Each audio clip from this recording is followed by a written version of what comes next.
મિત્રો, માતા લક્ષ્મીએ જણાવ્યું કે પોતાના ઘરની આ 5 વસ્તુઓ ક્યારે કોઈને દાનમાં ન આપતા, નહીં તો તમારા ઘરમાં ભયંકર ગરીબી આવશે.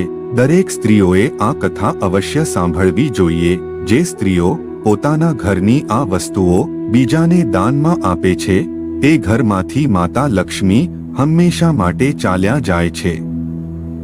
મિત્રો, આજે અમે તમને માતા લક્ષ્મીની એક પ્રાચીન કથા દ્વારા જણાવીશું કે એ કઈ 5 વસ્તુઓ છે જે ક્યારે કોઈને દાનમાં ન આપવી જોઈએ. તો મિત્રો, આજની આ કથા અંત સુધી જરૂર સાંભળજો, કારણ કે માતા લક્ષ્મી કહે છે કે આ કથા જે કોઈ પૂરી સાંભળશે તેના ઘરમાં સદાય મારો વાસ રહેશે. મિત્રો, આજની આ પવિત્ર કથા શરૂ કરતા પહેલા તમને વિનંતી છે કે વિડીયોને લાઈક શેર કરી કોમેન્ટ બોક્સમાં જય માં લક્ષ્મી જરૂર લખી દેજો. મિત્રો, પ્રાચીન સમયની વાત છે. કોઈ એક નગરમાં સુકન્યા નામની એક સ્ત્રી રહેતી હતી. તે તેના પતિ અને સાસુ સાથે રહેતી હતી.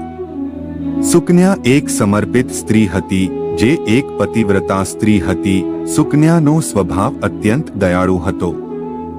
તે હંમેશા ગરીબોની સેવા કરતી. સુકન્યાનો પતિ, જેનું નામ સંજય હતું, તેની બજારમાં અનાજની દુકાન હતી. સુકન્યા તેના પતિને ખૂબ પ્રેમ કરતી હતી. તે પોતાના પતિને પરમેશ્વર માનતી હતી. સુકન્યા તેના પતિ સાથે દરરોજ તેના સાસુની પણ સેવા કરતી હતી. તે પોતાના ઘરના આંગણાને સાફ કરવા વહેલા જાગી જતી. તે રંગોળી બનાવીને આંગણાને શણગારતી હતી. પછી સ્નાન વગેરે પૂર્ણ કર્યા પછી તે તુલસીને પાણી આપતી અને દેવી દેવતાઓની પૂજા કરતી. તે દરરોજ આ રીતે પૂજા કરતી હતી. સુકન્યા ખૂબ ઉત્સાહથી બધા કામ કરતી. કોઈની સાથે ક્યારે પણ ઊંચા અવાજે વાત ન કરતી. દરેક સાથે હંમેશા મીઠી વાણીમાં જ વાત કરતી. સુકન્યાનો આવો પ્રેમાળ સ્વભાવ જોઈને દરેક જણ તેની પ્રશંસા કરતા અને કહેતા કે સુકન્યા તો સાક્ષાત લક્ષ્મીનું સ્વરૂપ છે. આ સિવાય સુકન્યા દાન ધર્મ કરતી વખતે ક્યારે તેના હાથ પાછા ન લેતી. દરવાજે આવનાર કોઈ પણ ભિખારી હોય, કોઈ સંત મહાત્મા હોય, તેના દરવાજેથી કોઈ પણ વ્યક્તિ ભૂખ્યો કે ખાલી હાથે ક્યારે પાછા ન ફરે. તેના દ્વાર આવતા દરેક લોકો તેની સેવા જોઈને તેને ખૂબ અંતરના આશીર્વાદ આપતા. એટલું જ નહીં, પરંતુ તેના પડોશીઓને પણ મદદ કરતી. પડોશમાં રહેતા તમામ ગરીબ અસહાય લોકોને કોઈને કોઈ રીતે મદદ કરતી અને તેના પાડોશમાં જો કોઈ ભૂખ્યું હોય તો તેને ભોજન કરાવતી. આ સુકન્યાનો નિત્ય ક્રમ હતો. સાંજે જ્યારે તેનો પતિ ઘરે આવે તો તરત જ તેની સેવા કરવામાં લાગી જતી અને પતિવ્રત ધર્મનું પાલન કરતી. એક દિવસ રાત્રે તેનો પતિ ઘરે આવ્યો. સુકન્યા એ નિત્યક્રમ મુજબ પોતાના પતિને ભોજન પીરસ્યું અને બંને પતિ પત્ની જમીને સૂઈ ગયા. પછી મધરાતનો સમય થયો ને સુકન્યાના ઘરે એક માણસ દોડતો દોડતો આવે છે અને તેના પતિને કહે છે કે ભાઈ, તમારી દુકાનમાં ચોરી થઈ છે અને લૂંટારુઓ બધો સામાન લૂંટીને લઈ ગયા. આ સાંભળીને સુકન્યાનો પતિ ખૂબ જ ગભરાઈ જાય છે અને તે ડરી જાય છે અને તેની દુકાન તરફ દોડી ગયો. પછી તે જુએ છે કે કોઈએ તેની બધી સંપત્તિ લૂંટી લીધી છે. તે તેની દુકાનમાં જુએ છે, તેમાં રાખેલ તમામ નાણાં પણ ચોરાઈ ગયા છે. ઉદાસ અને નિરાશ થઈને તે ઘરે પરત ફરે છે અને તે સુકન્યાને બધું કહે છે. જે સાંભળીને સુકન્યા ખૂબ દુઃખી થાય છે. સુકન્યા કહે છે કે હે સ્વામી, તમે ચિંતા ન કરો. મારી પાસે ઘણું બચાવી રાખેલું ધન છે, જેનાથી તમે ફરીથી વ્યાપાર કરી શકશો. આમ કહીને સુકન્યા તેના ઘરની તિજોરીમાં જુએ છે, પણ આ શું? તિજોરીમાં કંઈ જ ન હતું. તેની અંદરનો તમામ સામાન પણ હવે ચોરાઈ ગયો હતો. આ જોઈને સુકન્યા ખૂબ જ દુઃખી થઈ જાય છે. તે સમજી શકતી નથી કે આ કેવી રીતે બન્યું. સુકન્યાનો પતિ તેના પર ખૂબ ગુસ્સે થઈ જાય છે અને પૂછે છે, સુકન્યા, ઘરની અંદર રાખેલું ધન ક્યાં ગયું? સુકન્યા ખૂબ જ ચિંતિત થઈ જાય છે અને કહે છે, હે ભગવાન, આ શું થઈ ગયું? અમારું બધું ધન ચોરાઈ ગયું.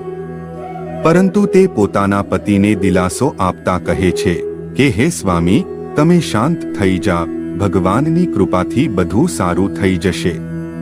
કોઈને કોઈ રસ્તો જરૂર મળશે. સુકન્યાનો પતિ કહે છે, આ બધું તારા કારણે જ થયું છે. તારા દાન ધર્મ કરવાના કારણે જ થયું છે. તું બહારના લોકોને ઘરમાં બોલાવીને ભોજન કરાવે છે. અજાણ્યા લોકોને ઘરમાં પ્રવેશ આપ્યો, તેમાંથી જ કોઈએ આ કામ કર્યું હશે. આ બધું તારી ભૂલને કારણે જ થયું છે. સુકન્યાનો પતિ તેને ઘણું ખરું ખોટું સંભળાવે છે. સુકન્યાના સાસુ પણ તેને ખૂબ કોસવા લાગે છે. સુકન્યા એ પતિને આશ્વાસન આપતા કહ્યું, હે સ્વામી, મેં મારા કેટલાક આભૂષણો આપણા પાડોશની એક સ્ત્રીને સાચવવા આપ્યા છે. સુકન્યા એ ગરીબ સ્ત્રીના ઘરે જાય છે. તે જુએ છે તો ઘરે કોઈ નથી હોતું. તે સ્ત્રી પણ ઘરે નથી. તે સુકન્યાના ઘરેણાં લઈને ભાગી ગઈ હતી. સુકન્યા નિરાશ થઈને ઘરે પરત ફરે છે. સુકન્યા તેના પતિને બધું કહે છે. આ સાંભળીને તેનો પતિ ખૂબ ગુસ્સે થઈ જાય છે અને તે સુકન્યાને સારું અને ખરાબ કહેવા લાગે છે. સુકન્યાનો પતિ કહે, હે સુકન્યા, તારા કારણે જ બધી સંપત્તિ અને વૈભવ ચાલ્યા ગયા. હવે તું આ ઘરમાં રહેવાને યોગ્ય નથી. તું અત્યારે જ આ ઘર છોડીને ચાલી જા. સુકન્યા કહે, હે નાથ, તમારા સિવાય આ દુનિયામાં મારું કોઈ નથી.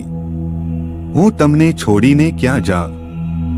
સુકન્યાનો પતિ કહે છે કે ગમે ત્યાં જા, પણ હવે આ ઘરમાં તારા માટે કોઈ જગ્યા નથી. જો તું આ ઘરમાં રહીશ તો બાકી બચેલી સંપત્તિ અને બધું નાશ પામશે. અમે બરબાદ થઈ જઈશું. સુકન્યા તેના પતિને હાથ જોડીને વિનંતી કરવા લાગે છે, સ્વામી, આવું ના બોલો. મેં કોઈ ગુનો કર્યો નથી. હું તમારા વિના નહીં જીવી શકું. પણ સુકન્યાનો પતિ તેની વાત સાંભળતો નથી અને તેને ધક્કા મારીને ઘરની બહાર કાઢે છે અને કહે છે, હવે આ ઘરમાં પાછી ક્યારેય ના આવતી. સુકન્યા રડતી રડતી તેના પતિનું ઘર છોડીને જવા લાગે છે. સુકન્યા ચાલતા ચાલતા જંગલમાં થઈને પસાર થાય છે. ત્યારે એક નદીના કિનારે બેસીને માતા લક્ષ્મીને પ્રાર્થના કરતા કહે છે, હે માતા, મેં એવું તે શું પાપ કર્યું છે? મારી આવી દશા થઈ છે. હું તો રોજ તમારી પૂજા કરતી હતી, તો પણ તમે મારું ઘર કેમ છોડીને જતા રહ્યા? સુકન્યા વિચારવા લાગી કે મારા પતિ મને નહીં સ્વીકારે તો હું જીવીને શું કરીશ? જો મારા પતિની આવી દુર્દશા મારા કારણે થઈ હોય તો મને જીવવાનો કોઈ અધિકાર નથી. આટલું વિચારીને સુકન્યા પોતાનો જીવ આપવા તૈયાર થઈ ગઈ અને નદી તરફ જવાનું શરૂ કરે છે. અને સુકન્યા માતા લક્ષ્મીને પ્રાર્થના કરે છે કે હે માતા લક્ષ્મી, હવે હું મારા પ્રાણ ત્યાગી રહી છું. જો તમારી પૂજામાં મારાથી કોઈ ભૂલ થઈ હોય તો મને માફ કરજો, કારણ કે હું મારા પતિ વિના નહીં જીવી શકું. તેથી જ હવે હું આ નદીમાં મારા પ્રાણ આપવા જઈ રહી છું. તે જ સમયે માતા લક્ષ્મી પ્રગટ થાય છે અને કહે છે, હે સુકન્યા, થોભી જા. સુકન્યા એ જોયું તો સામે સાક્ષાત માં લક્ષ્મી ઊભા હતા. દેવી લક્ષ્મીના દર્શન કરીને સુકન્યા ખૂબ ખુશ થઈ જાય છે અને માતા લક્ષ્મીને વારંવાર નમસ્કાર કરે છે અને કહે છે, હે માતા, કૃપા કરીને મને માફ કરો. દેવી લક્ષ્મી કહે છે, હે સુકન્યા, આત્મહત્યા કરવી એ ખૂબ મોટું પાપ છે. ભગવાને આપણને જે શરીર આપ્યું છે તેનો આ રીતે નાશ કરવો એ મહાપાપ છે. સુકન્યા કહે છે, હે માતા, હું લાચાર છું, મારા પતિએ મને છોડી દીધી છે અને એક પતિવ્રતા સ્ત્રી તેના પતિ વગર કેવી રીતે રહી શકે? આ જ કારણસર મારા જીવનનું બલિદાન આપવા જઈ રહી હતી.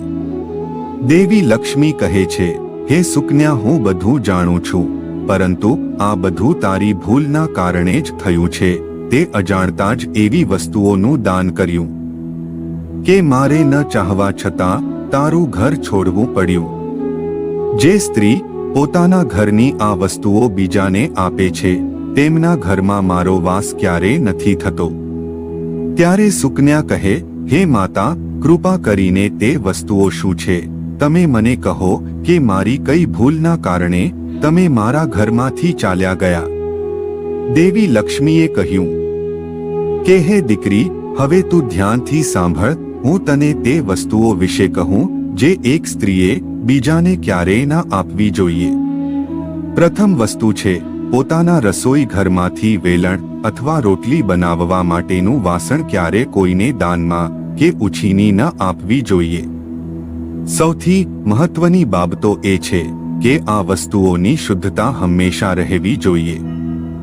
ભગવાન વિષ્ણુને આ વાસણોમાં પ્રસાદ બનાવીને અર્પણ કરવામાં આવે છે. ગાયોને રોટલી પણ આ વાસણ પર બનાવીને ખવડાવવામાં આવે છે. તેથી જ આ વસ્તુઓને હંમેશા સ્વચ્છ અને શુદ્ધ રાખો.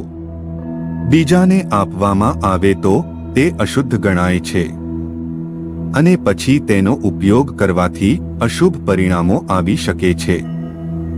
તેથી જ સુકન્યા, તે તારા રસોડામાંથી વેલણ અને રોટલી બનાવવાના વાસણ બીજી સ્ત્રીઓને આપ્યા. આ તારી સૌથી મોટી ભૂલ હતી. માતા લક્ષ્મી કહે છે, હે સુકન્યા, હવે તું બીજી વસ્તુ વિશે સાંભળ. પોતાના ઘરમાં રાખેલી સાવરણી કે જેમાં હું હંમેશા રહું છું, જે વસ્તુમાં હંમેશા મારો વાસ હોય છે, એ વસ્તુ તું બીજાને આપીશ તો હું તારા ઘરે કેવી રીતે રહી શકું? જે સ્ત્રી પોતાના ઘરની સાવરણી બીજાને આપે છે, હે સુકન્યા, સાવરણી વડે તું ઘર સાફ કરું છું અને જ્યાં સ્વચ્છતા હોય ત્યાં હું રહું છું. હે સુકન્યા, ઘરમાં સાવરણી હંમેશા છુપાવીને રાખવી જોઈએ. સાવરણી ખૂબ જ પવિત્ર વસ્તુ છે. તેના પર પગ મૂકવો જોઈએ નહીં અને તેનાથી ક્યારેય ગંદકી સાફ કરવી જોઈએ નહીં. માતા લક્ષ્મી કહે છે કે હે સુકન્યા, હવે ત્રીજી વસ્તુ વિશે સાંભળ. જે સ્ત્રીએ ક્યારે બીજાને આપવું જોઈએ નહીં તે વસ્તુ છે જ્વેલરી. હું હંમેશા ઘરેણામાં વાસ કરું છું. એક પરિણીત સ્ત્રીએ પોતાના ઘરેણાં ક્યારે બીજી સ્ત્રીને ના આપવા જોઈએ. જે સ્ત્રી આવી ભૂલ કરે છે તેના જીવનમાં દુર્ભાગ્ય આવે છે. દેવી લક્ષ્મી કહે છે, હે સુકન્યા, હવે ચોથી વસ્તુ વિશે સાંભળ. સાંજ પડી ગયા પછી કોઈ પણ માણસને સફેદ રંગની વસ્તુઓનું દાન ક્યારેય ન કરવું જોઈએ. સાંજે સફેદ રંગની વસ્તુઓનું દાન કરવાથી વ્યક્તિના જીવનમાં અશુભ કાળ આવે છે.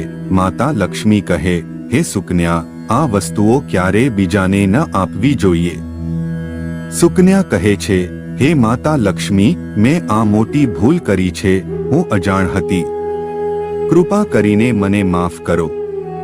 દેવી લક્ષ્મી કહે છે, હે સુકન્યા, તું પસ્તાવો કરી ચૂકી છે. હવે તું તારા ઘરે પાછી જા. હું તને તારો સર્વ વૈભવ, ધન, સંપત્તિ બધું પાછું આપીશ.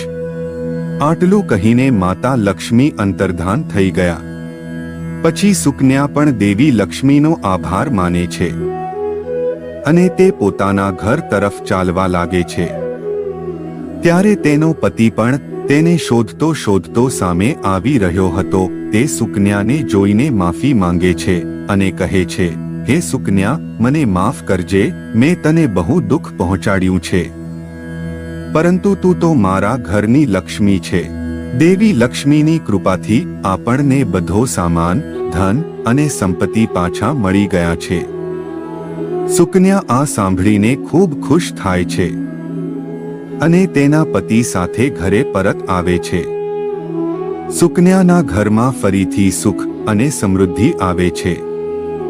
તો મિત્રો, આશા છે કે આજની વિડિયો તમને જરૂર પસંદ આવી હશે. તો મિત્રો, આજની વિડિયો તમને સારી લાગી હોય તો વિડિયોને લાઈક કરી શેર કરજો અને અમારી ચેનલને હજુ સુધી સબસ્ક્રાઇબ ના કરી હોય તો અત્યારે જ સબસ્ક્રાઇબ પણ કરી લેજો. જય શ્રી કૃષ્ણ. હર હર મહાદેવ.